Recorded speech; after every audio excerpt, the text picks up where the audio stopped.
यह कहानी काल्पनिक है। इस कहानी में दिए गए सारे पात्र भी काल्पनिक हैं। किसी की भी भावनाओं को ठेस पहुंचाना मेरा उद्देश्य नहीं है। रात के 8 बजे थे। सुरेश ऑफिस में काम कर रहा था। बाहर तूफान के साथ भारी बारिश हो रही थी। सुरेश एक जमीन के प्रोजेक्ट पे काम कर रहा था। काम में व्यस्त होने के कारण उसको वक्त का पता ही नहीं था।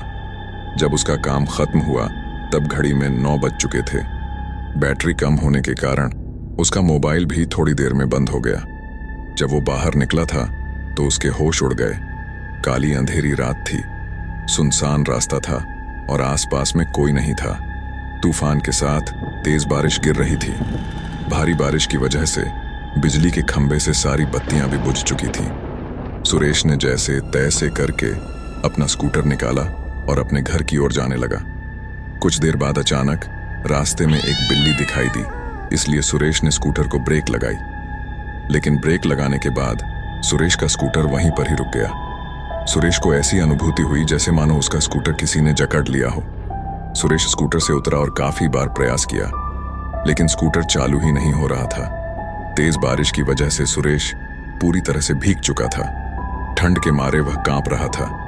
अचानक स्कूटर बंद होने से उसकी घबराहट और ज्यादा बढ़ गई। वह अपने स्कूटर को साइड में ले गया और डर की वजह से कुछ देर अपनी आंखें बंद कर ली। थोड़ी देर बाद उसको एहसास हुआ कि उसकी पीठ पर किसी ने हाथ रखा है। सुरेश जोर से चिल्लाया, कौन है? कौन है? मुझे छोड़ दो। उसने पीछे मुड़कर देखा तो कोई नहीं था।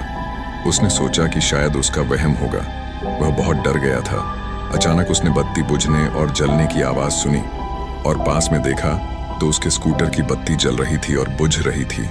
ऐसा कुछ पलों तक चला, फिर बत्ती बुझ गई। सुरेश को कुछ समझ में नहीं आ रहा था कि अब वह क्या करे। वो कुछ हरकत करता उससे पहले ही उसके सामने एक लटकता हुआ सफेद छाता उसको सामने दिखाई पड़ा। सुरेश ने डर के मारे अपनी आंखें बंद कर ली, लेकिन वह अपनी आंखों को ज्यादा देर तक बंद नहीं कर पाया। जब उसने अपनी आंखें खोली तो उसके पैरों तले जमीन खिसक गई। उसकी नजरों के सामने एक चुड़ैल थी। उसने सफेद साड़ी पहनी थी। वह डरावनी नजरों से सुरेश को देख रही थी। फिर उस चुड़ैल ने छाता जमीन पर फेंक दिया। सुरेश ने देखा कि बारिश की बूंद चुड़ैल की साड़ी पर गिरते ही बूंद लाल रंग की हो गई। धीरे धीरे पूरी साड़ी लाल रंग में परिवर्तित हो गई। यह दृश्य देखकर सुरेश भयभीत हो उठा और अपना स्कूटर चालू करने लगा। सौभाग्य से उसका स्कूटर चालू हो गया और वह तेजी से अपने घर की ओर बढ़ने लगा। कुछ देर बाद वही चुड़ैल सुरेश के स्कूटर के सामने आ गई। सुरेश स्कूटर को नियंत्रित नहीं कर पाया और स्कूटर एक पेड़ पे जाके टकराया। पेड़ से टकराते ही तुरंत सुरेश की मौत हो गई। फिर चुड़ैल अदृश्य हो गई। दूसरे दिन किसी ने सुरेश की लाश को पानी में बहते हुए देखा तो तुरंत पुलिस को संपर्क किया। पुलिस ने जांच करके उसकी लाश उसके परिवार को दे दी तथा मौत का कारण यह बताया कि उसकी मौत पानी में डूबकर हुई है। ऐसी ही डरावनी कहानी सुनने के लिए हमारे चैनल को सब्सक्राइब करें।